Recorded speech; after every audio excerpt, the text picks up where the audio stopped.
The new film, The Girl Who Got Away, may not have received that big budget release, but it is one of the more complex and intriguing thrillers to come out in quite a while. Here are my thoughts.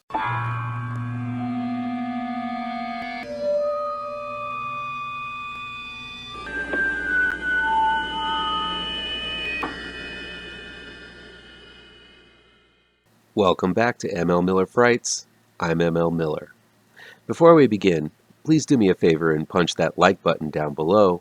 Share this video with all of your social media addicted pals. Click subscribe to this channel and ring that bell for notifications. The Girl Who Got Away is new in select theaters, on demand, and digital download from Quiver Distribution. It's directed and written by Michael Morrissey. The Girl Who Got Away begins ominously with a father and son driving down a dark country road. Soon a figure appears at the side of the road. It's a woman in a nightgown holding a knife and spattered with blood. Alarmed, the father speeds on, telling his son that he will call the cops at the next stop. But then they pass a younger girl who looks a lot like the older woman, screaming and pleading for the car to stop. They do, and end up in a confrontation with serial kidnapper and killer Elizabeth Caulfield, played by Kay Tuckerman, the woman they passed earlier. After the confrontation, the younger girl, Christina, is the sole survivor of a series of child abductions and murders.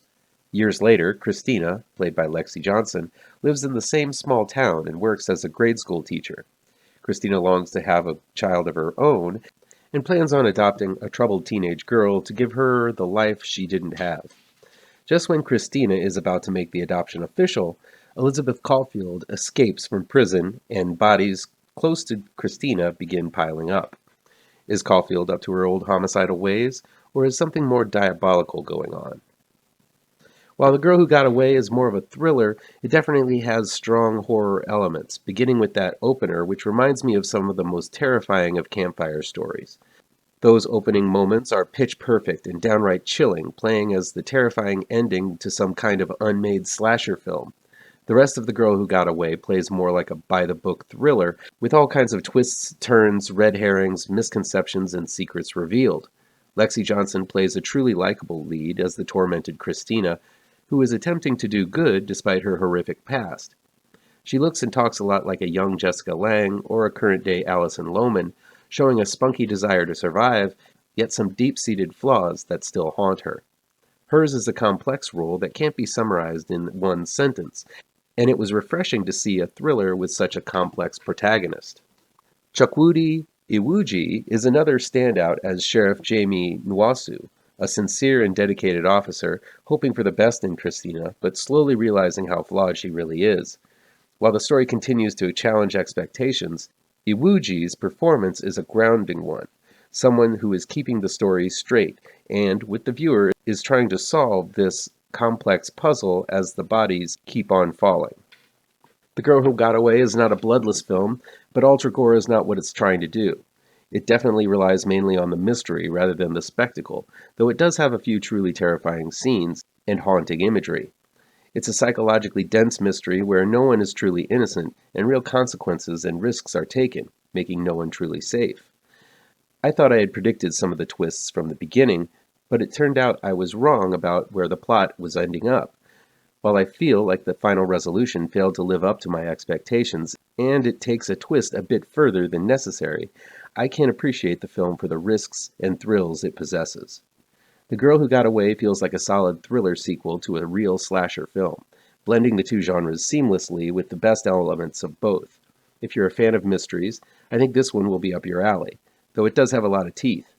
It's not a perfect mystery, but the journey to its harrowing end is definitely filled with shocks and surprises, making it a cut above your typical slasher and thriller fare. That'll be it for today. Please chime in down below in the comments and let me know how on the nose or mind-numbingly wrong I am, or you can counter with your own review. So guys, you know how YouTube works. I'd love to be able to dedicate more time to this channel. I'm not monetized yet, so if you want to help me out, remember to hit all the pertinent bells and whistles down below. Want some spooky comics to read?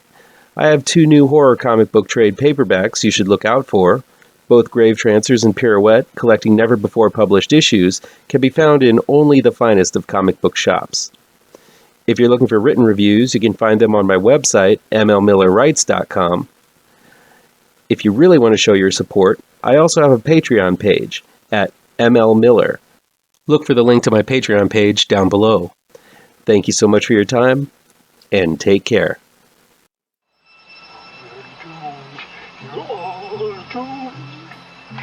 You're doomed to live the life you're meant to be, stuck inside your reality. You're doomed. Oh, you're doomed. You're doomed. God live the life that you are meant to be. Live inside that reality.